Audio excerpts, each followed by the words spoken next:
ಸರ್ನ ಮಾತಾಡಿಸ್ತೀನಿ, ಜೊತೆಗಿದ್ದಾರೆ. ಸೊ ವೈಷ್ಣವಿ ಅವರ ತಂದೆಯವರು ರವಿಕುಮಾರ್ ಅವರು ನಮ್ಮ ಜೊತೆಗಿದ್ದಾರೆ, ಬನ್ನಿ ಮಾತನಾಡಿಸ್ತೀನಿ. Sir, congratulations. ಮಗಳ ಮದುವೆ ಯಾವಾಗ ಪ್ಲ್ಯಾನ್ ಮಾಡ್ತಿದ್ದೀರಾ?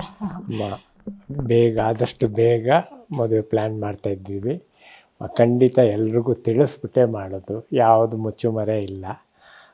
ನನ್ನ ಮಗಳಿಗೆ ಇಷ್ಟು ದಿನ ಅವಳಿಗೆ ಒಳ್ಳೆಯ ಅಳಿಯ ನನಗೆ ಸಿಗೋದು ನನಗೆ ಖುಷಿ ಆಗ್ತಿದೆ. ಆಮೇಲೆ ಮುಖ್ಯವಾಗಿ ದೇಶ ಸೇವೆಯಲ್ಲಿ ಅವರು ತೊಡಗಿಸ್ಕೊಂಡಿರೋದು ಎಲ್ಲ ತುಂಬ ಇಷ್ಟ ಆಗ್ತಿದೆ. ಇನ್ನೊಂದು ಯೂಟ್ಯೂಬರ್ಗಳಿಗೆ, ಯಾರು ಟ್ರೋಲ್ ಮಾಡೋರಿಗೆ ಒಂದು ಸಣ್ಣ ಮಾತು ಹೇಳ್ತೀನಿ. ದೇಶ ಸೇವೆ ಮಾಡೋರು ಹೈಟು, ವೆಯ್ಟು, ಬಿಲ್ಟು ಎಲ್ಲ ಚೆನ್ನಾಗಿದ್ರೇ ಅವ್ರು ಅಲ್ಲಿಗಾಗೋದು. ಇಬ್ಬರಿಗೂ ಏಜ್ ಈಕ್ವಲ್ ಆಗಿ ಜಾಸ್ತಿ ಡಿಫ್ರೆನ್ಸ್ ಇಲ್ಲದೆ ಕರೆಕ್ಟಾಗಿ ಗಂಡು ಹೆಣ್ಣಿಗೆ ಏನು ಏಜ್ ಇರಬೇಕೋ ಆ ಏಜ್ನಲ್ಲೇ ನಾವು ಸೆಲೆಕ್ಟ್ ಮಾಡಿರೋದು. ಸುಮ್ಮನೆ ಬಾಯಿಗೆ ಬಂದಂಗೆಲ್ಲ ಟ್ರೋಲ್ ಮಾಡೋದು ಕೆಲವೊಂದು ಸಲ ಬೇಜಾರಾಗತ್ತೆ. ನಮಗೂ ಕನ್ನಡ ಅಭಿಮಾನ ತುಂಬ ಇದೆ, ಕನ್ನಡದವರು ನಮಗೆ ಸಿಗಬೇಕು. ಅವ್ರವ್ರ ವೈಫ್ಸು ಹಣೆ ಬರ, ದೇವ್ರ ಹಣೆ ಬರ ಎಲ್ಲಿ ಬರೆದಿರುತ್ತೋ ಅಲ್ಲೇ ನಾನು ಸೇರಿದ್ದಾರೆ. ನನಗೆ ಅದೊಂದು ಸೇರಿರೋದ್ರಿಂದ ಫುಲ್ ಖುಷಿ. ಕನ್ನಡದವ್ರು ಅಂದ್ರೂ ನನಗೂ ತುಂಬ ಅಭಿಮಾನ. ನಾನು ಅಪ್ಪಟ ಕನ್ನಡ ಅಭಿಮಾನಿ. ನನ್ನ ಮಗಳಿಗೆ ದೇಶ ಸೇವೆ ಮಾಡೋ ಹುಡುಗ ಹಳಿಯ ನನಗೆ ಸಿಗೋದು ನನಗೆ ತುಂಬ ಹೆಮ್ಮೆ ಅನ್ನಿಸ್ತಿದೆ ಅಮ್ಮ.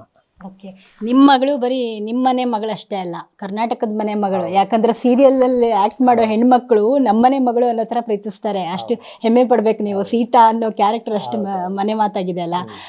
ಎಲ್ಲ ಕಾಯ್ತಾ ಇದ್ದಾರೆ ಮದುವೆ ಹೆಂಗಿರುತ್ತೆ ಅಂತ ನೋಡೋದಕ್ಕೆ. ಇಲ್ಲಮ್ಮ, 2009ನಲ್ಲಿ ದೇವಿ ಸೀರಿಯಲ್ ನನ್ನ ಮಗಳು ಮಾಡಿದ್ರು. ಆ ಕ್ಯಾರೆಕ್ಟ್ರಿಗೆ ಯಾರೂ ಶೂಟ್ ಆಗಲಿಲ್ಲ ಅಂದ್ಬಿಟ್ಟು ಸುಮಾರು 6 ತಿಂಗಳಿಂದ 8 ತಿಂಗಳಿಂದ ಹೋಲ್ಡ್ ಮಾಡಿಟ್ಟಿದ್ರಂತೆ. ಯಾವುದೋ ದೇವಸ್ಥಾನಕ್ಕೆ ಹೋದಾಗ, ಮಠಕ್ಕೆ ಹೋದಾಗ ಅದು ನನ್ನ ಮಗಳು ಸೆಲೆಕ್ಟ್ ಆದರು, ಇವರೇ ಬೇಕು ಅಂತ. ಆವಾಗ ನನ್ನ ಮಗಳಿಗೆಲ್ಲ ಕೂದಲೆಲ್ಲ ತುಂಬ ದೊಡ್ಡದಾಗಿತ್ತು.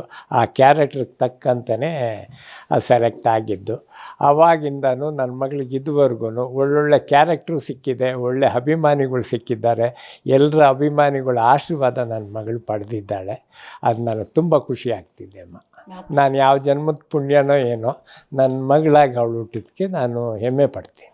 ಓಕೆ, ಅಳಿಯನ ಬಗ್ಗೆ ಹೇಳಿ ಅಲ್ಲ ಏನಾದರೂ.